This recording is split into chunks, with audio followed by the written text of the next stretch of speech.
دنیا با برق کار میکند. از زمان اختراع لامپ برق در حدود 1 قرن پیش زندگی روزمره انسان‌ها از طریق مهار کردن برق دگرگون شده است. تامین خدمات قابل اتکای برق موضوعی است که همه دولت‌های جهان در آن شریک هستند. به تدریج که جمعیت‌ها افزایش می‌یابد، توجه بیشتری به استفاده از راکتورهای اتمی برای تولید برق به صورت مطمئن و ارزان محدود می‌شود. بسیاری از کشورها حداقل برای تامین بخشی از برق مورد نیاز خود به تأسیسات اتمی متکی هستند. این سیستم‌ها پیچیده هستند و انواع مختلفی از چالش‌های مشابه ایجاد می‌کنند که هر کشوری با آنها مواجه است. بررسی دقیق این مسائل مهم است زیرا استفاده از نیروی اتمی در حال گسترش میباشد، در حالی که هنوز ژاپن گرفتار رویارویی با بحران مربوط به تأسیسات اتمی در فوکوشیما دایچی است. کنیا مشغول ایجاد پایه‌های اولین نیروگاه اتمی خود است. یافتن راه‌حل‌های خوب برای این مسائل عمومی به نفع همه است. مسئله ایمنی همواره یک موضوع مهم بوده است، ولی در این حال بزرگترین مانع استفاده از نیروی اتمی هزینه آن است. هزینه ساختن یک نیروگاه جدید اتمی در حال حاضر بیش از 5 میلیارد دلار برابر 5.5 تریلیون تومان برآورد می شود و هنگامی که هزینه تعمیر و نگهداری و سوخت را به آن اضافه کنیم، به این نتیجه می رسیم که مصرف کنندگان بایستی 30% بیشتر از برق حاصله از گاز، نفت و زغال سنگ بابت برق اتمی پرداخت کنند. پیشرفت ایران در زمینه اتمی هیجان انگیز است، ولی این گونه اقدامات که با پول مردم ایران صورت میگیرد ممکن است باعث شود که روشنایی یک اتاق و یا کار کردن یک کولر بسیار پرهزینه تر شود. در همین زمینه هزینه های دیگری هم هست که محاسبه آنها سخت‌تر است.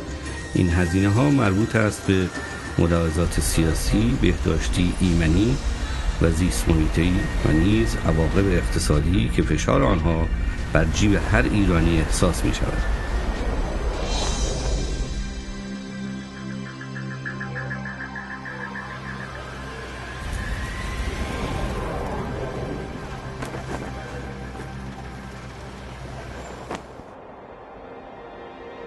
ایران یک سرزمین باستانی است با تاریخ زیاد و فرهنگ غنی و مردمی که احساس غرور می کنند. ایرانیان چیزهای زیادی دارند که به آن افتخار کنند. فردوسی، رومی، رازی، رودکی، بیرونی، فارابی و ابوسینا شاهدانی هستند بر این واقعیت که ایران همیشه جایگاه شکوفایی دانشمندان بزرگ و متفکران هنرمند بوده است.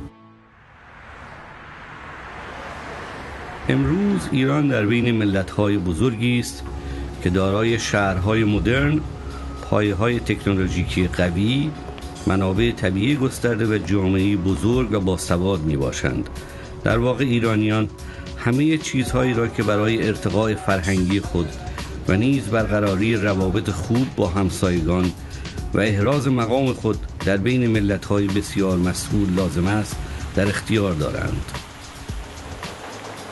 رهبران ایران برای همسان نگاه داشتن ایران با اوضاع جهان که به سرعت در حال تغییر است، خود را متعهد کردند که به منابع انرژی جانشین که متکی به سوخت‌های فسیلی نیستند دست یابند. حکومت ایران مصمم است که راکتورهای اتمی بسازد و راه اندازی کند. و به خصوص در موضوع هسته‌ای تا تحقق همه حقوق هسته‌ای خود راه به سمت قله‌های کمال را با اقتدار و با استحکام ادامه خواهد داد. رهبران ایران سالهای زیادی در فکر آوردن این توانایی به ایران بودند. آنها استدلال کردند که منابع گسترده نفت و گاز طبیعی ایران نامحدود نیست و در نتیجه سرمایه‌گذاری در انرژی اتمی می‌تواند سرمایه‌گذاری آینده ایران باشد. در حالی که مقامات ایرانی به طور کلی درباره برنامه اتمی ایران صحبت می‌کنند، چیزی که آنها نمیگویند همه چیزهایی است که برای پشتیبانی از این سیستم‌های پیچیده و پرهزینه لازم است. اجازه بدهید نگاهی بیاندازیم به اینکه انرژی هسته‌ای چگونه تولید می‌شود. ابتدا اورانیوم از سنگ‌های خاصی به نام سنگ اورانیوم استخراج می‌شود. سنگ‌های بزرگ به صورت قطعات یک شکلی خرد می‌شوند و سپس با استفاده از روش‌های شیمیایی یک پودر خشک به نام اکسید اورانیوم یا کیک زرد تولید می‌شود.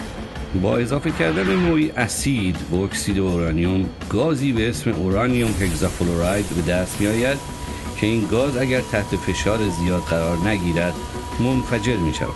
این گاز در دستگاه‌های سانتریفیوژ وارد می‌شود که با سرعت بسیار زیاد برای مدت طولانی می‌چرخد. این کار باعث می‌شود که ذرات اورانیوم از بقیه مواد جدا شود و اورانیوم غنی شده‌ای به اسم U-235 تولید گردد. موقعی که اورانیوم 235 به غنیسازی 3.5% می‌رسد، آن را به صورت قرص‌های سوخت در می‌آورند و آنگاه این قرص‌ها را وارد میله‌های سوخت می‌کنند. بدین صورت سوخت به دست می‌آید.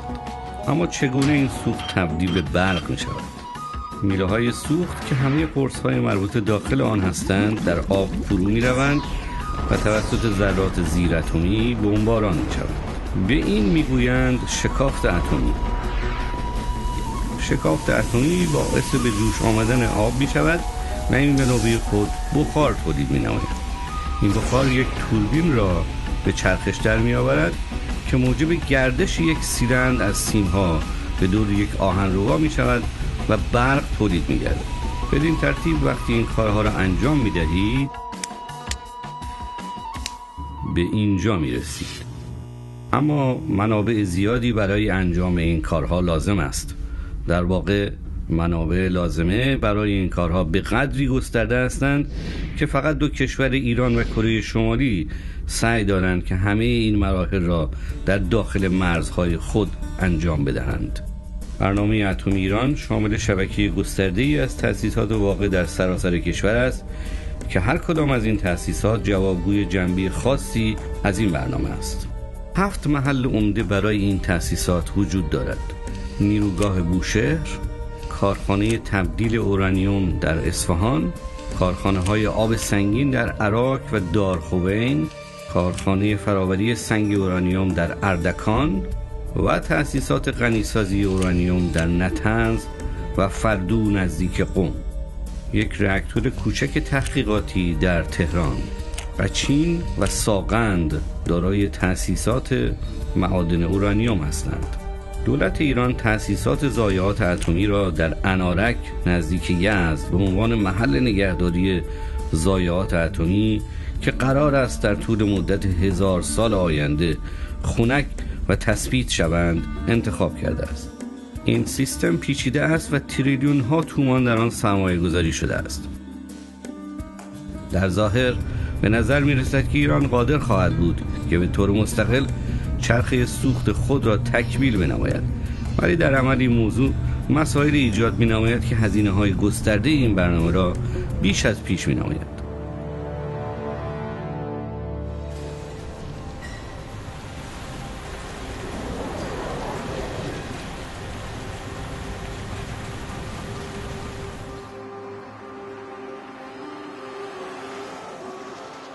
راه ایران به سوی انرژی اتمی ممکن است از راهی که دیگر ملت‌ها برای همین کار طی کردند بسیار پرچالش‌تر باشد.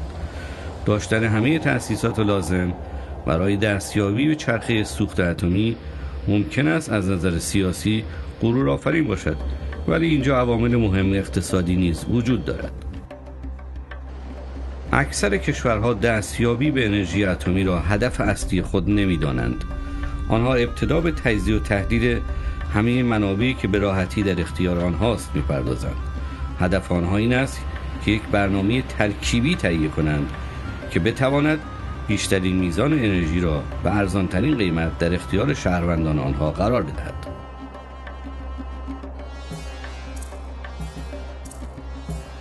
برای مثال میتوان استرالیا را در نظر گرفت. استرالیا دارای 23% از ذخایر جهانی اورانیوم است ولی این کشور دارای ذخایر ارزان قیمت گاز طبیعی نیز میباشد. در واقع زغال سنگ سوخت لازمه برای تولید 84% برق این کشور است. برق تولیدی استرالیا یکی از ارزانترین برق‌ها در دنیاست و به همین دلیل با وجود ذخایر غنی سنگ اورانیوم در این کشور به دست آوردن حمایت گسترده از برق اتمی بسیار مشکل است. برزیل هم تصمیمات مشابهی گرفته است. این کشور با داشتن 5% از ذخایر جهانی اورانیوم میتواند سرمایه گذاری سنگینی در برق اتمی انجام بدهد، ولی برق حاصله از منابع هیدروالکتریکی آنها آنقدر ارزان است که آنها تصمیم گرفتند که تأسیسات هیدروالکتریکی بیشتری در آینده بسازند. در فرانسه که منابع سوخت داخلی در آن محدود است، دولت تصمیم گرفته است که برق اتمی گزینه خوبی حتی با قیمت‌های بیشتر است. آنها سرمایه‌گذاری گسترده‌ای از اوایل دهه 1970 در تأسیسات اتمی انجام دادند و اکنون دارای 58 راکتور هستند که 75% برق مورد نیاز آنها را تامین می‌کند. برخلاف فرانسه، ایران از لحاظ منابع سوخت داخلی در وضعیت محکمی است. ایران چهارمین تولید کننده بزرگ نفت در جهان است با 10% ذخایر نفت جهان و تقریباً 16% از ذخایر گاز طبیعی جهان بعد از روسیه است و ایران دارای گزینه‌های بیشتری برای انرژی در مقایسه با بسیاری از کشورهای دیگر است. به همین جهت این سوال پیش می‌آید که آیا سرمایه گذاری در انرژی اتمی صرف می‌کند در حالی که این کشور دارای منابع سوخت گسترده‌ای در داخل است؟ به خاطر فشارهای اقتصادی حتی بزرگترین کشورهای جهان من جمله آنهایی که برنامه‌های قدیمی در این زمینه دارند ترجیح می‌دهند همه مراحل انرژی اتمی را خودشان انجام ندهند. به جای آنها با کشورهای دیگر قرارداد می‌بندند تا منابعی را که به صورت ارزان در داخل نمی‌توانند تهیه کنند از کشورهای دیگر بگیرند. آمریکا جمعیت زیادی دارد و از منابع گسترده‌ای برخوردار است، اما همین کشور تقریباً همه ایزوتوپ‌های پزشکی و کشاورزی مورد نیاز خود را از کانادا خریداری می‌کند، زیرا راکتورهای تحقیقاتی برای کار کردن فوق‌العاده پرخرج هستند و کانادا قادر است این ایزوتوپ‌ها را به ارزان‌ترین قیمت تولید نماید. نیروی الکتریکی را به راحتی می‌توان با واحد مگاوات اندازه گرفت. همچنین بسیار راحت می‌توان هزینه تولید 1 مگاوات ساعت نیرو را از طریق هر یکی از منابع سوختی با محاسبه سرمایه‌گذاری در زیرساخت‌ها، مخارج عملیات و قیمت سوخت مقایسه کرد. در اینجاست که سیاست و هزینه‌ها به هم می‌رسند و اکثریت کشورها این مسئله را به نحوی حل می‌کنند که قدرت اقتصادی آنها تقویت شود. ایران در اینجا انتخاب متفاوتی انجام داده است. مقامات ایرانی تصمیم گرفتند که برای همه چرخه کامل سوخت از مرحله معدنکاری برای سنگ اورانیوم تا مراحل آخر سرمایه گذاری کنند. اورانیوم به نحوی از آنها سوخت اولیه برای اکثریت راکتورهای اتمی جهان است. مقداری اورانیوم طبیعی در خاک و صخره‌ها در همه جای دنیا من جمله ایران وجود دارد، ولی فقط چند کشور دارای مقادیر عظیمی از سنگ اورانیوم با درجه بالا هستند که ارزش تبدیل به اکسید اورانیوم را دارند. این فرآیند بسیار پرهزینه است، زیرا هزاران تن از سنگ بایستی خورد و تجزیه شوند. فراآوری سنگ اورانیوم با درجه پایین هزینه بیشتری میبرد چون احتیاج به کار بیشتری دارد. سنگ اورانیوم با درجه بالا حاوی تا 20% اورانیوم است، در حالی که سنگ اورانیوم با درجه پایین فقط حدود 1% اورانیوم دارد. موقعی که سنگ اورانیوم کمتر از 0.75% اورانیوم داشته باشد، معمولاً از نظر استانداردهای صنعتی آنقدر پرهزینه است که به درد عمل آوردن نمیخورد. تمامی ذخایر شناخته شده ایران من جمله معادن ساغند و قچین در این سطح هستند. سنگ‌های موجود در آنجا حاوی 0.5% اورانیوم است که همراه با مقادیر زیادی ناخالصی است. در این سطح از غلظت هزینه معدنکاری، جدا کردن، خرد کردن و صاف کردن سنگ‌ها به قدری بالاست که از ارزش محصول نهایی در بازار بیشتر است. سرمایه‌گذاران معمولی از این گونه معادن صرف نظر می‌کنند، زیرا استانداردهای صنعتی برای کار کردن با صرفه اقتصادی چاره‌ای برای آنها نمی‌گذارد و آنها نمی‌خواهند پولشان را به خاطر این گونه معادن از دست بدهند. این یک نتیجه گیری عمومی است. در جهان بیش از 100 معدن به خاطر به صرف نبودن سرمایه گذاری و فقدان بازده سرمایه تعطیل شدند.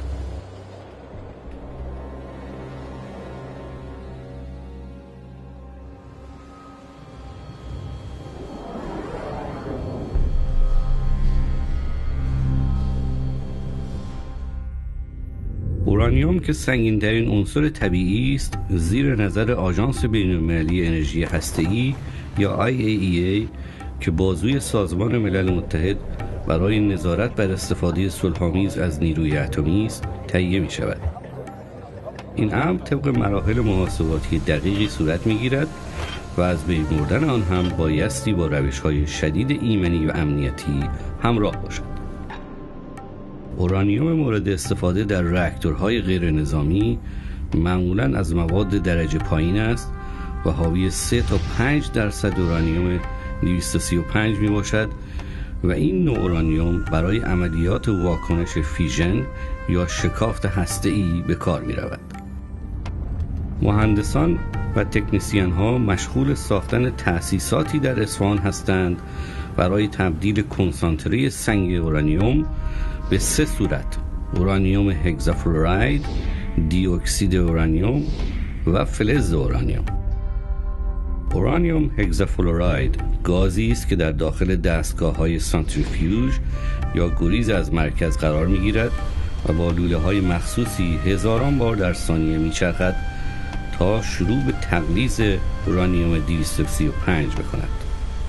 فراگرد تغلیظ بسیار سخت، پرهزینه و وقتگیر است. این فراگرد مستلزم داشتن هزاران دستگاه سانتریفیوژ است که هر کدام دارای اجزای دقیقی هستند. 6000 ماشین سانتریفیوژ در حال کار داریم. البته این برنامه را از سال آینده ما افزایش خواهیم داد. ایران بیش از 8000 دستگاه سانتریفیوژ ساخته است و دولت ایران قصد دارد تعداد بیشتری از آنها بسازد. در برنامه 5 ساله آینده کشور همه 50,000 ماشین نصب بشه. البته این ماشین ها از یه مقطع زمانی آینده نزدیک وارد نصب ماشین های نسل جدید خواهد بود.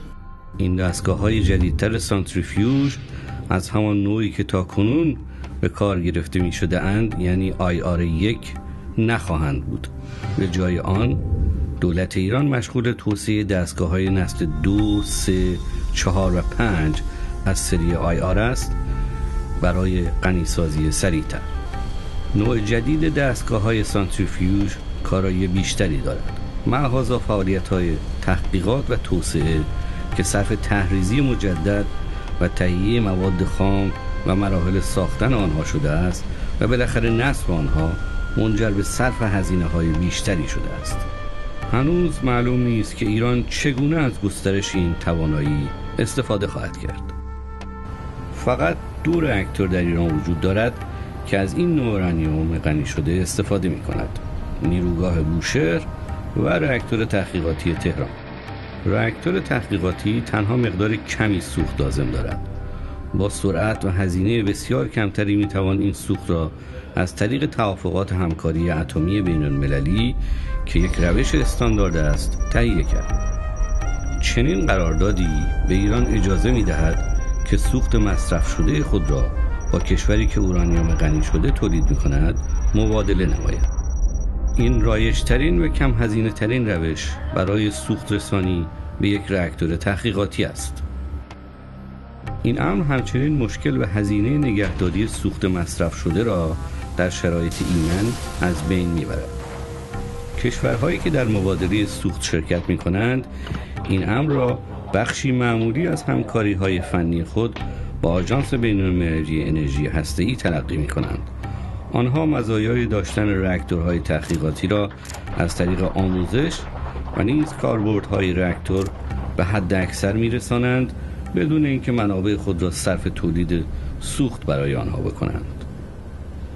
اورانیوم هگزافلوراید در ایران حدود 3 تا 5% تغلیظ می شود و بایستی مراحل دیگری را طی کند تا قابل استفاده به عنوان سوخت برای نیروگاه‌های اتمی بشود. این مواد بایستی تبدیل به محصول دیگری به نام اکسید اورانیوم شود. اکسید اورانیوم ماده‌ای به صورت پود و رادیواکتیو است که برای تولید قرص‌های سوخت جهت راکتورهایی مثل تأسیسات برق اتمی بوشهر به کار می‌رود. به هر حال ایران دارای قراردادی برای دریافت سوخت از روسیه به مدت 10 سال برای تأسیسات بوشهر است. در دسامبر 2007 روسیه تحویل سوخت به ایران را آغاز کرد. هستین 4 مرحله از سوخت اولیه نیروگاه اتمی بوشهر قبلا وارد نیروگاه شده بود طبق برنامه زمانبندی. بامداد امروز شاهد ورود 5مین محموله سوخت به نیروگاه اتمی بودیم. خب تا الان از 82 تن سوختی که قراره وارد نیروگاه بشه 55 تن رو ما در واقع منتقل کردیم به انبار. مخازن سوخت در تأسیسات نووراسیبریسک آماده و مهرموم شدند. این عملیات با رعایت راهنمودهای آژانس بین‌المللی انرژی هسته‌ای انجام شد. وقتی سوختگیری در 2010 تمام شد، وزیر خارجه روسیه در آن زمان گفت اکنون ایران دیگر نیازی به ادامه غنیسازی اورانیوم ندارد. اگر روس‌ها تمامی سوخت مورد نیاز برای عمر راکتور را تامین می‌کنند، چرا دولت ایران سفارش سوخت بیشتری جهت تولید می‌دهد در حالی که ضرورتی ندارد؟ دولت ایران همچنین مشغول فراهم آوردن توانایی تبدیل اورانیوم به محصول سومی است و این محصول فلز اورانیوم است. این فلز در انواع نادری از راکتورها به عنوان سوخت به کار می رود ولی کاربردهای عملی ندارد. این یک عامل کلیدی در سلاح هسته‌ای است. مزایای این کار بیش از هزینه‌های آن در برخی مراحل است. در حال حاضر پولهای زیادی صرف توسعه دستگاه‌های سانتریفیوژ که دارای قدرت غنیسازی در سطحی که کشورهای دیگر با آن نیازی ندارند شده است.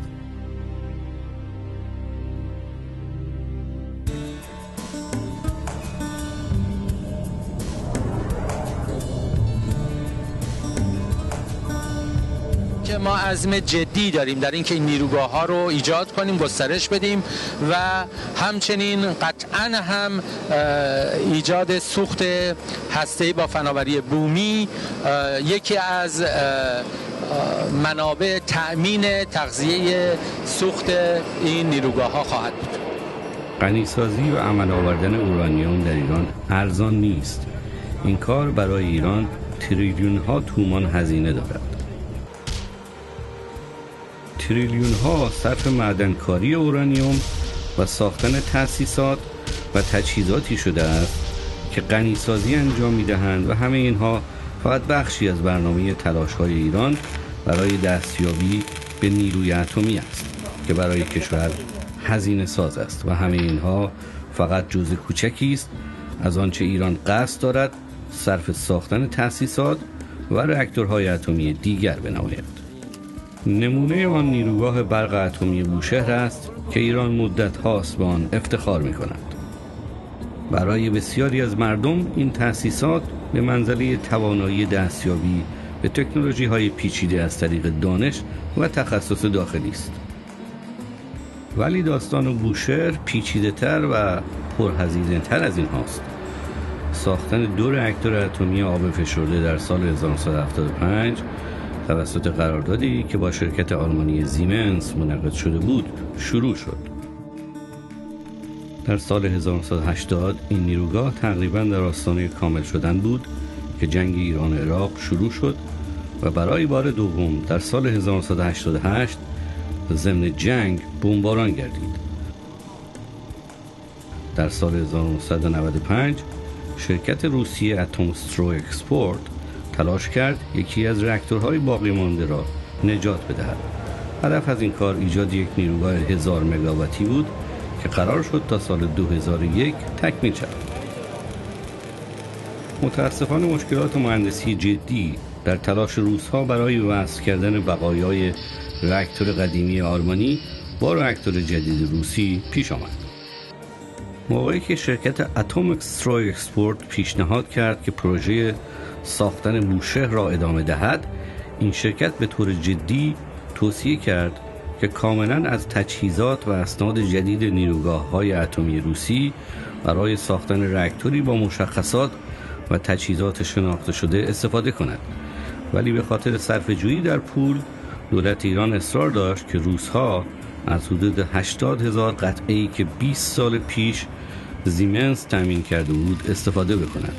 بسیاری از این قطعات اسناد لازمه را نداشت و شرکت زیمنس به خاطر محدودیت‌ها و نگرانی‌های بین‌المللی از این سایت که بسیار صدمه دیده بود حاضر نبود در آن برنامه مشارکت نماید. روس‌ها مجبور شدند درباره نصب مناسب تجهیزات موجود حدس بزنند و این امر باعث تأخیرهای بیشتری شد و هزینه‌ها را نیز در طول زمان بیشتر کرد. طرح بازسازی شده این نیروگاه بسیار مستعد اشکالات فنی است. در ژانویه 2011 حادثه ناگواری زمانی رخ داد که تلاش شد راکتور اتمی برای اولین بار راه اندازی شود. موقعی که سیستم روشن شد، یکی از پمپ‌های 30 ساله پشتیبانی سیستم اصلی خنکسازی راکتور از بین رفت و مقدار زیادی ذرات فلزی و زباله را روی میره‌های سوخت راکتور پخش کرد. این میره‌ها را مجبور شدند که در بیاورند و کاملا تمیز کنند، زیرا حتی یک تکه زباله 3 میلیمتری می توانست باعث مشکل جدی در سیستم خنک کننده شود. یک نسل کامل از مردم از زمان کودکی تا بلوغ شاهد مراحل ساخت نیروگاه اتمی بوشهر بودند. هزینه ساخت آن در حال حاضر 4 تا 10 میلیارد دلار و نیم تا 9 تریلیون تومان برآورد می شود. تا 10 مه 2011 این نیروگاه حتی 1 وات برق تولید نکرده است و حتی حالا که این نیروگاه عملیاتی شده هیچ تضمینی برای فعالیت درست این سیستم سرهم بندی شده وجود ندارد. بوشهر تنها محلی نیست که دولت ایران در آن تأسیسات انرژی اتمی می‌سازد. سازمان انرژی اتمی روسیه اعلام کرده است که ایران از این سازمان خواسته است برای 8 یا تعداد بیشتری نیروگاه اتمی با هزینه حداقل 5 میلیارد دلار معادل 4.5 تریلیون تومان شرکت نماید.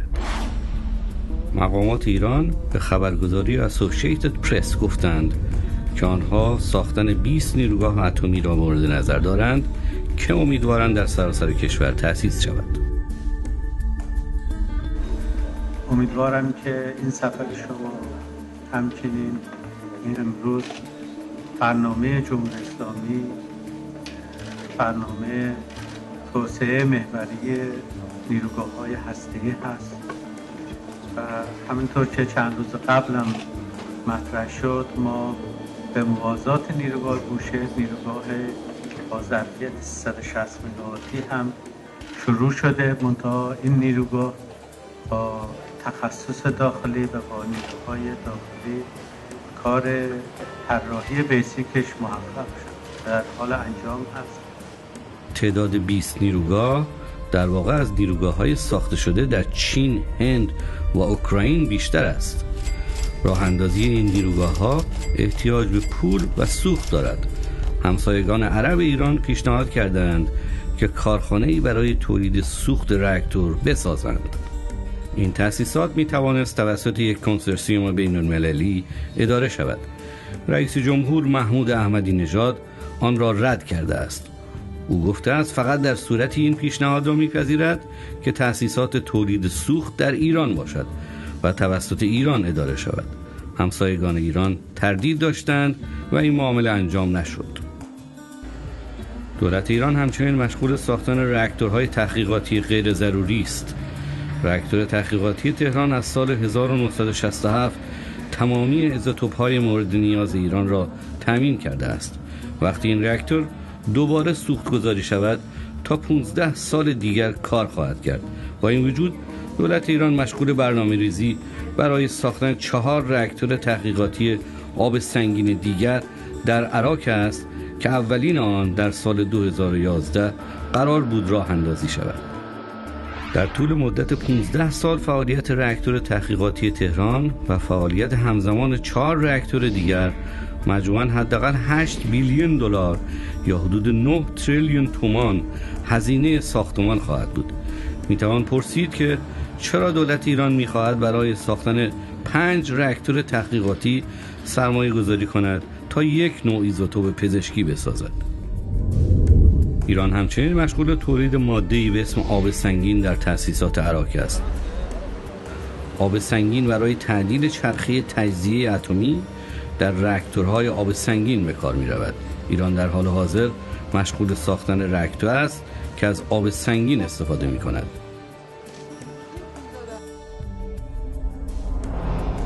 یک مسئله دیگر در مورد راکتور تحقیقاتی آب سنگین این است که آنها بلافاصله شروع می‌کنند به تولید مقدار زیادی پلوتونیوم به عنوان یک محصول فرعی از چرخه تولید ایزوتوپ. در صنایع اتمی پلوتونیوم یک محصول فرعی به شدت دارای ضایعات دردسرانگیز است. این ماده سنگین‌ترین عنصر اساسی در زمین است و نیمه عمر آن 24000 سال است. پلوتونیوم یک سم رادیواکتیو است. این ماده به خصوص در صورت استنشاق خطرناک است. ذرات آن در کبد جای گرفته و به صورت شیمیایی به مغز و استخوان متصل می شوند. کشف وجود پلوتونیوم در بدن سخت است و قرار گرفتن در معرض آن معمولاً منجر به سرطان استخوان یا کبد، سرطان خون یا صدمه به کبد می شود. قرار گرفتن شدید در معرض آن کشنده است. درز مقدار زیادی پلوتونیوم به محیط زیست از تأسیسات اتمی فوکوشیما دایچی موجب فاجعه شد و معلوم نیست که بتوان آن را به طور امن از بین برد. خطر بزرگتر دیگر پلوتونیوم مربوط است به اقدامات امنیتی شدیدی که برای جلوگیری از دزدی آن جهت استفاده در سلاح‌های چمدانی و سلاح‌های اتمی که به سادگی قابل پنهان کردن هستند میباشد.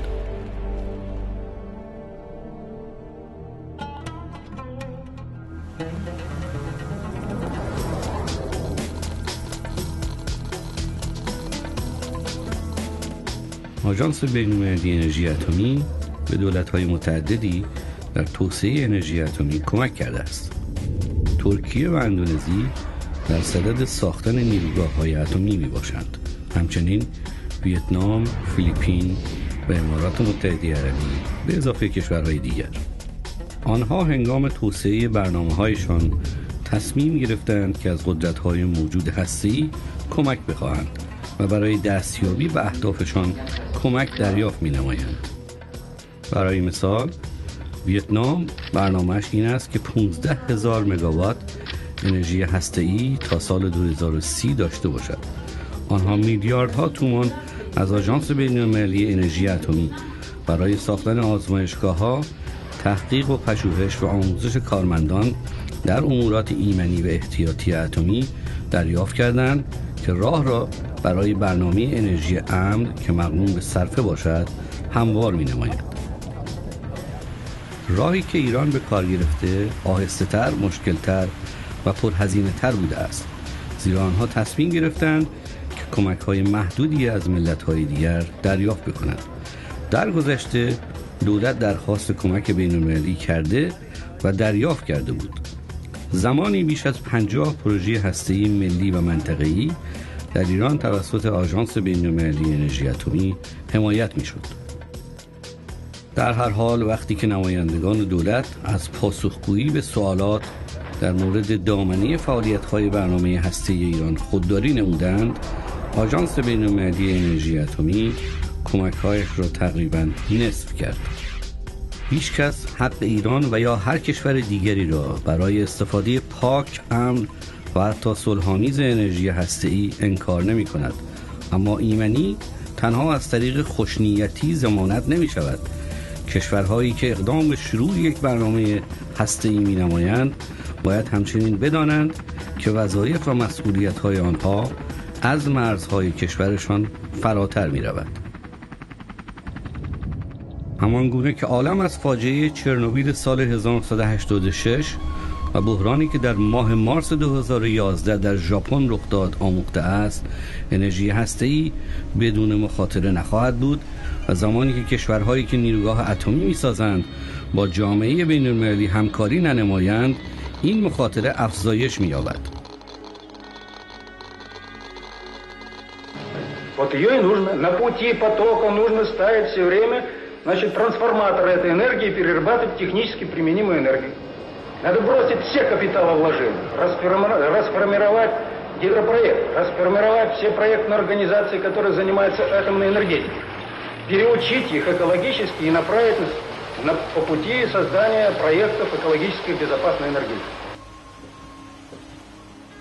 بیش از 30 نفر در جا از اثرات اشعه جان خود را از دست دادند و هزاران نفر دیگر از اثرات ناشی از تومورها، سرطانها و بیماریهای دیگری که در اثر اشعه تولید می شود جانشان را از دست خواهند داد و سلامتی بیش از میلیون‌ها نفر که در معرض اشعه قرار داشتند تحت تاثیر قرار خواهد گرفت. حدود 350,000 نفر از خانه‌هایشان رانده شده و تعداد بسیاری به طور دائم آواره شده بودند که مطالعات نشان داده که آنها هنوز از فشار روانی ناشی از آن تجربه رنج میبرند. دردها و تعلم وارده بر بسیاری از خانواده‌ها از هنگام نابودی راکتور چرنوبیل هنوز هم ادامه دارد. آن رنج‌ها مثل ابری از تشعشع که در اثر خرابی راکتور پراکنده شده بود هیچ مرز بین‌المللی نمی‌شناسند. گرد و غبار آلوده به رادیواکتیو چرنوبیل مزارع و مراتع اوکراین و روسیه و قسمتی از اروپای شرقی را نابود کرده است. بیش از 10,000 محصولات گیاهی و شیر حیوانات که آلوده شده بود میبایستی نابود میگردید. حتی پس از گذشت 10 سال از آن حادثه اوکراین هنوز ناظر اثرات اقتصادی آن می باشد. وقتی در سال 1996 از نخست وزیر اوکراین آقای ایوان مارچوک پرسیده شد که چرنوبیل چقدر برای کشور خرج برداشت، ایشان به سادگی فرمودند میلیاردها نه میلیونها. حتی حالا که بیش از 20 سال از آن می‌گذرد حدود 4300 کیلومتر مربع از مناطق اوکراین غیر قابل سکونت است. اوکراین و روسیه تنها کشورهایی نبودند که تحت تاثیر قرار گرفتند. گرد و غبار آلوده به مواد رادیواکتیو ناشی از این حادثه تمام کره زمین را دور زد و رد پایی از مواد رادیواکتیو از ارتفاعات اسکاتلند گرفته تا جنگل‌های فیلیپین بر جای گذاشت. ژاپن اخیراً تحت تاثیر یک حادثه اتمی قرار گرفت که شروع آن مربوط بود به وقوع یک فاجعه طبیعی و مثل چرنوبیل ناشی از اشتباه انسانی نبود. زلزله توهوگو در ماه مارس 2011 سیستم‌های پشتیبانی ژنراتورهای 3 راکتور را در نیروگاه فوکوشیما دایچی از کار انداخت. فقدان برق برای کار کردن موتورها و پمپ‌ها موجب از کار افتادن سیستم‌های خنک کننده شد و بالاخره انفجار و ذوب بخشی از سوخت راکتور رخ داد. 185,000 نفر که در شعاع 30 کیلومتری این نیروگاه زندگی می‌کردند تخلیه شدند. مهندسین مجبور شدند 200 تن آب در روز روی راکتور شماره 2 بریزند تا از انفجارهای جدیدی که می‌توانست منجر به فاجعه اتمی دیگری شود جلوگیری کنند. حدود 28 میلیون گالن از آبهای آلوده به آبهای اقیانوس راه یافت و تشعشعات سمی را با خود و آبهای آزاد برد. در ژاپن زلزله امری معمولی است و کارشناسان اتمی همواره در فکر افزایش استانداردهای ایمنی در آنجا بودند.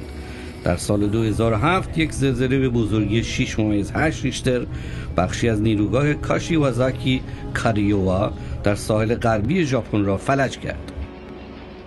این حادثه موجب شد که تحلیل‌هایی در سطح جهان راجع به خطرات زلزله برای نیروگاه‌های اتمی انجام شود. آژانس بین‌المللی انرژی هسته‌ای به یک مطالعه حقیقت یاب در این محل دست زد و سپس کنفرانسی برگزار کرد تا در آن مهندسان مربوطه نتایج تحقیقات را مبادله کنند. جمع‌آوری، تحلیل و مشارکت در این گونه اطلاعات باعث نوآوری‌های فنی می‌شود که ایمنی برای نیروگاه‌های اتمی را افزایش می‌دهد. سایت راکتور اتمی بوشهر در ایران دارای خطرات طبیعی است که می‌تواند ایمنی این نیروگاه را به خطر بیاندازد. بوشهر مثل راکتورهای ژاپن در وسط یک منطقه فعال زلزله قرار دارد. این شهر روی خرابه‌های یک شهر باستانی ایجاد شده که قبلا توسط زلزله بزرگی با خاک یکسان شده است. مهندسان بوشهر میگویند که آنها هنگام طرحریزی نیروگاه این احتمالات را در نظر گرفتند. البته مهندسان ژاپنی هم همین کار را کرده بودند. خب من در سفر به کویت با امیر کویت گفتم که 120 کیلومتر فاصله بوشهر تا کویت هست، اما مردم بوشهر ما تا نیروگاه 2 کیلومتر هم نمیشه فاصله شون. بنابراین مردم خود ما برای ما مهمن. نیروگاه بوشهر هم به لحاظ سازه های ساختمانیش از نظر زلزله. مهندسان در مرکز کویت برای مطالعات استراتژیک محاسبه کردند که یک زلزله بزرگ در بوشهر و یا در حوالی آن میتواند به پوشش محافظ راکتور آسیب برساند. یک حادثه درز کردن تشعشعات در سطح وسیع در بوشهر میتواند برای مردم این شهر و مناطق اطراف آن نابود کننده باشد. آلودگی رادیواکتیو میتواند صنعت شیلات در خلیج فارس را نابود کند. این امر میتواند همچنین برای کشتیرانی من جمله تانکرهای نفتکش که ایران و همسایگانش با آنها متکی هستند اثر بگذارد. چیزی که شاید حتی بدتر از این باشد اثراتی است که بر کارخانه‌های تولید آب شیرین که آب مصرفی پاک برای کشورهای اطراف را تامین می‌کند می‌گذارد. خلیج فارس یک منبع با ارزش است. آلودگی در سطح فوکوشیما می‌تواند برای سلامتی و زندگی همه ایرانیان حیاتی باشد.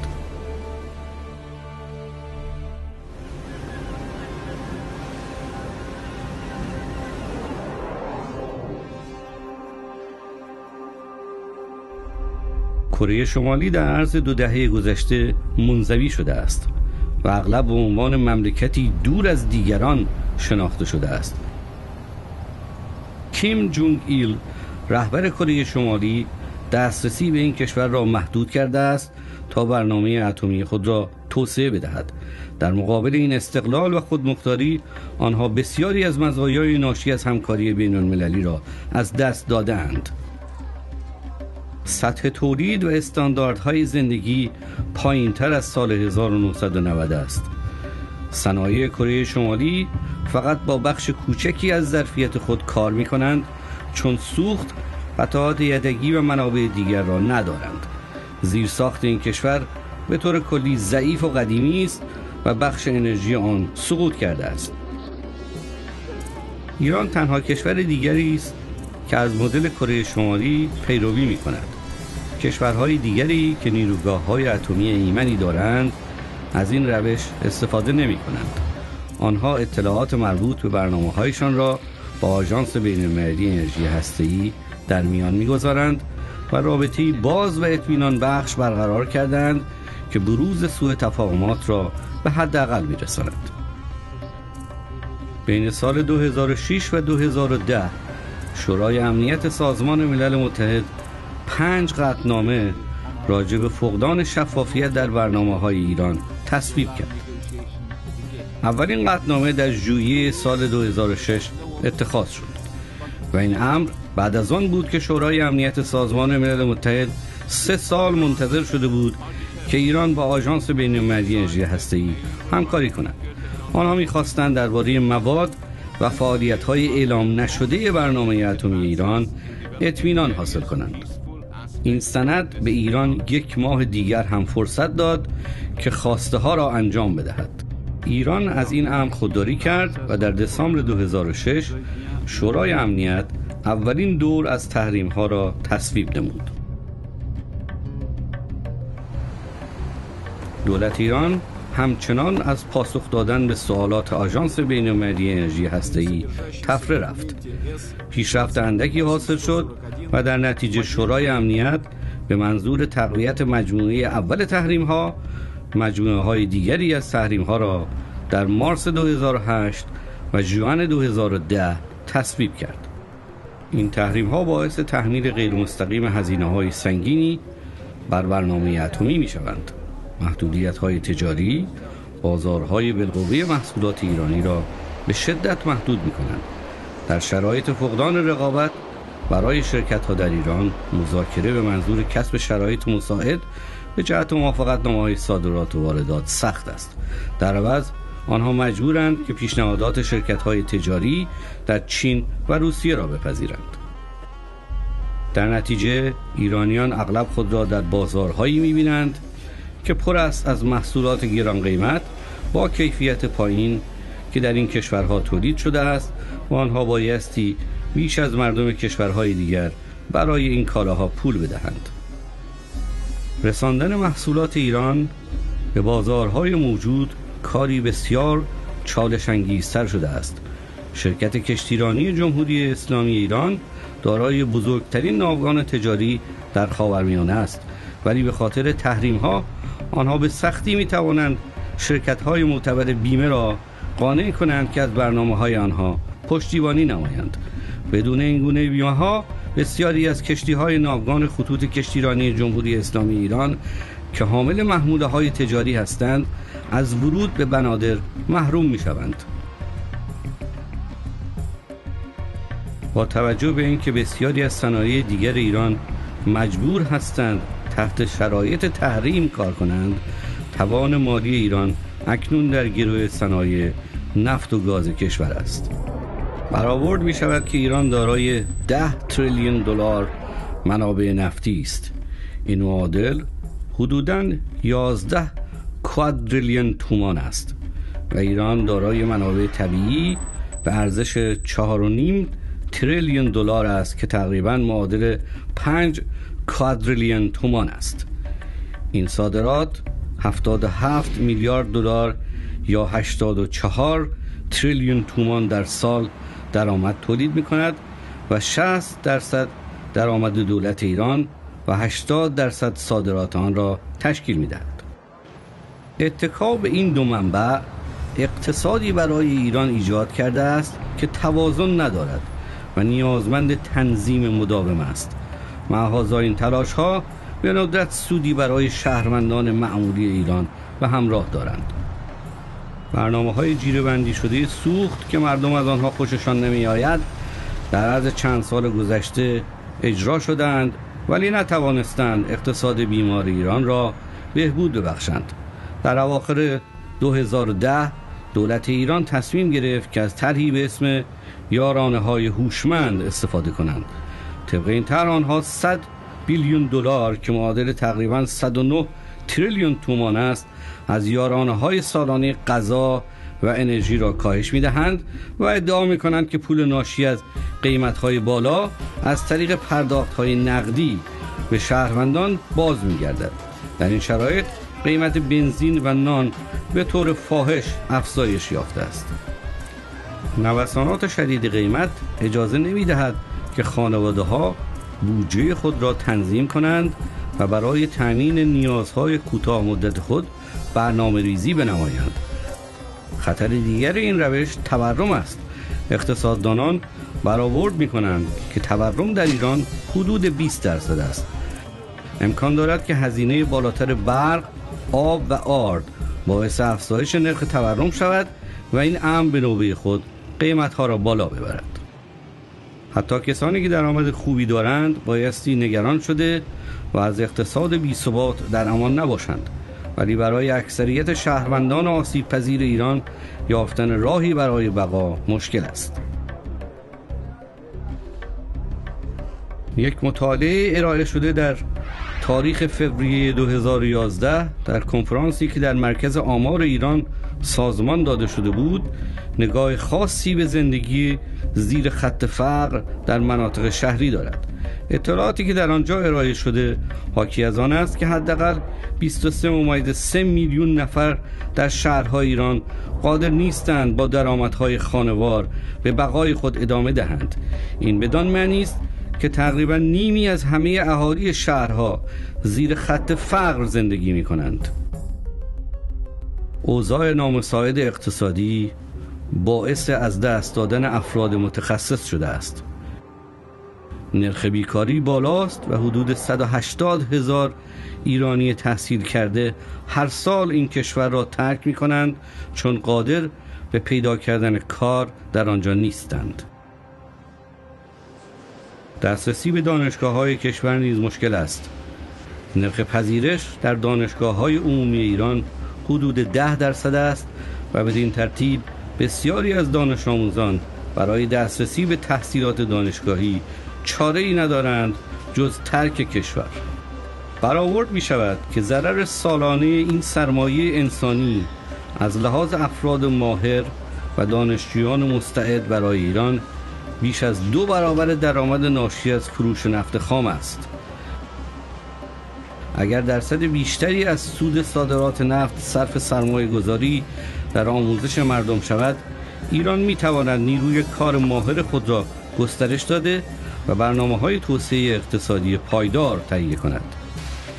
دولت ایران بسیار مشتاق بود که نیروگاه بوشهر را راه اندازی نماید، زیرا آنها ادعا می‌کردند که بدین ترتیب 11 میلیون بشکه نفت دیگر در سال برای صادرات خواهند داشت.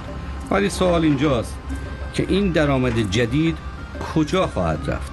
برخی از گزینه‌های ایران برای صرف این وجوه شامل توسعه توانایی ایران برای تصفیه نفت و تبدیل آن به مواد پتروشیمی یا سرمایه‌گذاری در بخش‌های جدیدی از صنایع خصوصی برای ایجاد مشاغل بیشتر است. ولی سوال همچنان این است که آیا این گسترش مالی می‌تواند ایران را محلی بهتر برای زندگی همه ایرانیان بکند؟ برای اینکه این موضوع را بهتر بفهمیم، مهم است که ببینیم درآمد نفت در حال حاضر صرف چه چیزهایی می شود. بر اساس جدول‌های مقایسه هزینه‌های اتمی کشورهای دیگر روشن است که ایران درصد قابل توجهی از درآمد سالانه 77 میلیارد دلار یا 84 تریلیون تومان نفت خود را صرف توسعه ظرفیت برنامه اتمی می‌نماید. با توجه به اینکه اقتصاد ایران هیچ شباهتی به امارات عربی متحده، نروژ یا کشورهای دیگری که مقدار زیادی از درآمد نفتی خود را در توسعه اقتصادی خود سرمایه گذاری می کنند ندارد، به نظر روشن می رسد که درآمدهای اضافی نفت ایران نیز صرف توسعه فعالیت‌های جاری اتمی خواهد شد. مقامات ایرانی می توانند درآمد اضافی نفتی را که ناشی از تأسیس نیروگاه‌های جدید است وسیله‌ای قرار بدهند برای توجیه صرف پول بیشتر جهت برنامه اتمی، در حالی که بقیه بخش‌های اقتصادی در حال صدمه خوردن هستند. به عنوان کشوری که با تورم و بیکاری بالایی روبروست و جمعیت زیادی از آن فقیر هستند، این سوال مطرح می شود که آیا چنین برنامه‌هایی بایستی از بودجه‌های نامحدود برخوردار باشند؟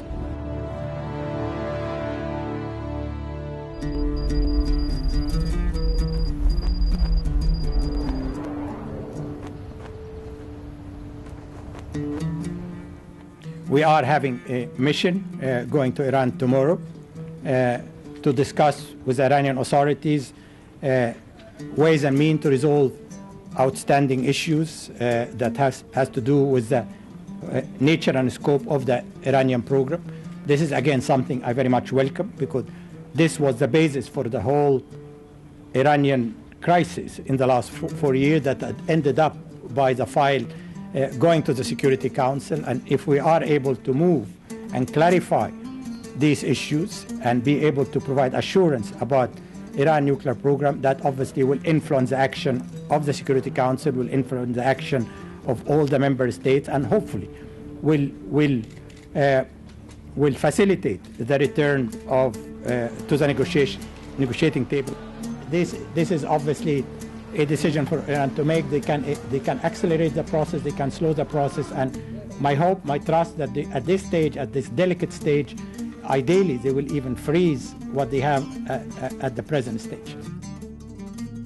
در اینجا به 3 سوال میرسیم.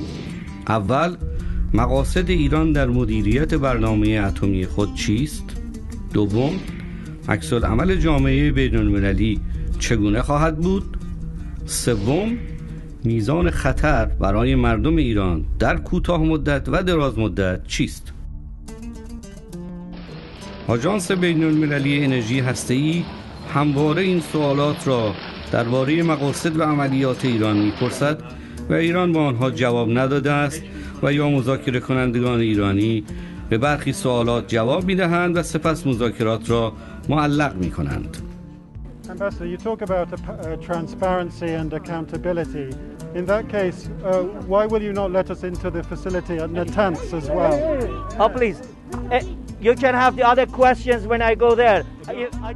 در حالی که سازمان ملل مشغول اعمال دور اول تحریم‌ها در سال 2006 بود، ایران شروع کرد به ساخت مخفیانه تأسیسات غنیسازی در فردو نزدیک شهر قم. پادمان‌های بین‌المللی مستلزم آن است که تأسیسات اتمی جدید به آژانس بین‌المللی انرژی هسته‌ای اطلاع داده شود، ولی در این مورد چنین اقدامی نشده بود. برخلاف تأسیسات نتنز، ایران وجود تأسیسات اخیر را در سپتامبر 2009 به آژانس بین‌المللی انرژی هسته‌ای خبر داد و این در شرایطی بود که وجود این تأسیسات مخفی در دل کوه‌ها دیگر یک راز مخفی محسوب نمی‌شد. برخورد دولت با این موضوع موجب سوالاتی در سازمان ملل شد که علی‌رغم اطمینان‌های داده شده در عرض چند روز بعدی توسط نمایندگان آنان همچنان پابرجاست. ما با حسن نیت، با نگاه مثبت و با یک نگاه راهبردی و دراز مدت وارد گفتگوها می‌شویم.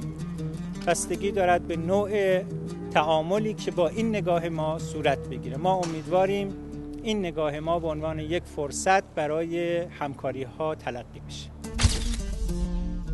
و اکنون که نیروگاه فردو برای جهان افشا شده است، ایران اعلام کرده است که قصد دارد قسمت عمده تجهیزات بسیار پیشرفته خود را برای غنیسازی اورانیوم از نتنز به این تأسیسات زیرزمینی منتقل نماید. ایران می‌تواند نمونه‌های مکزیک یا آرژانتین، برزیل یا آفریقای جنوبی، ترکیه، اندونزی یا هر مورد دیگری را که به سوی استفاده‌های مسالمت‌آمیز از انرژی هسته‌ای می‌رود در پیش بگیرد و این روش‌ها همگی منافع خود را دارند. به جای آن، فقدان شفافیت در ایران به معنی فشارهای اقتصادی بیشتر به صورت تحریم هاست. مسلماً گرونی پیش میاد. تمام چیزا، قطعات ما الان وابسته به کشورهای غربی هستن. ما اگه واسه از لحاظ مواد اولیه خاممون حتی چیز وابسته است. شدیداً چیز می‌بینیم برمیگردیم تقریباً به همون زمان جنگ. اقتصادی به صورت روزمره تو همه جهات به هر حال تاثیر میذاره که من خیلی نگران هستم و امیدوارم که به اونجا نکشیم. Россия рассматривает принимаемую резолюцию в качестве серьезного сигнала Ирану о необходимости более активного и открытого сотрудничества с МАГАТЭ для снятия сохраняющихся озабоченностей и вопросов в отношении его ядерной программы. 中方愿强调，制裁不是目的，而只是促使伊朗回到谈判轨道的一种手段。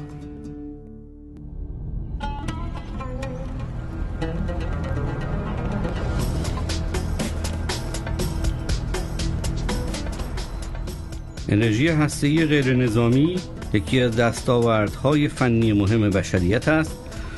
راه اندازی این نوع انرژی در ایران میتواند برای نسل‌های متعدد مفید باشد. ایران همانطوری که 30 کشور دیگر دریافته‌اند دارای گزینه‌های متعددی است. این کشورها و 10 کشور دیگر مشغول بررسی امکانات نیروی اتمی غیر نظامی هستند و 430 تأسیسات اتمی در سراسر جهان وجود دارد و 28 مورد دیگر در حال برنامه‌ریزی است. موقعی که ایران علاقه خود را به انرژی اتمی دوباره مطرح کرد، پیشنهادهایی از سراسر جهان برای کمک دریافت نمود. بسیاری از کشورها از این نوع کمک‌ها استفاده کردند. این کشورها راهی را نشان داده‌اند که دور از تحریم‌ها و مشکلات اقتصادی مربوطه به آن است. در حال حاضر مسیر ایران به سوی انرژی هسته‌ای چالش برانگیز است. هزینه واقعی اجرای این برنامه هنوز محاسبه نشده است. بیش از تریلیون ها تومان صرف ساختن نیروگاه بوشهر شده است و تریلیون های دیگر صرف تلاش مربوط به غنیسازی اورانیوم و ساختن راکتورهای آب سنگین شده است. 200 بیلیون دلار دیگر برای نیروگاه‌های ایران پیشنهاد شده است که تقریباً معادل 220 تریلیون تومان است، در حالی که به ندرت به هزینه‌های سرسام‌آور راه اندازی این واحدها اشاره شده است.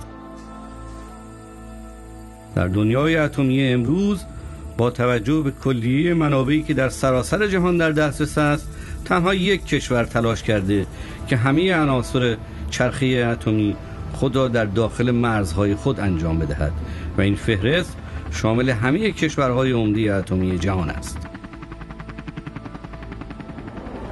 حال سوال این است که اکنون ایران به کجا می رود؟ دورنمای استقلال کامل در انرژی برای هر کشوری می تواند هیجان انگیز باشد، ولی چنین دورنمایی برای آینده مستلزم فکر کردن جدی است.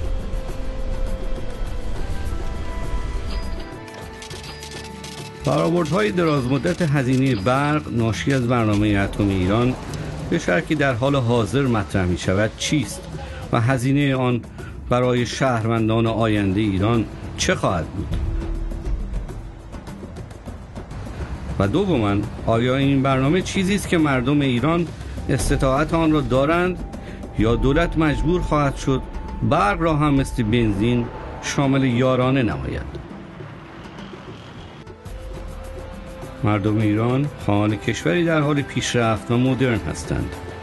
این دولت ایران است که باید تصمیم بگیرد بهترین راه رسیدن به آن هدف چیست.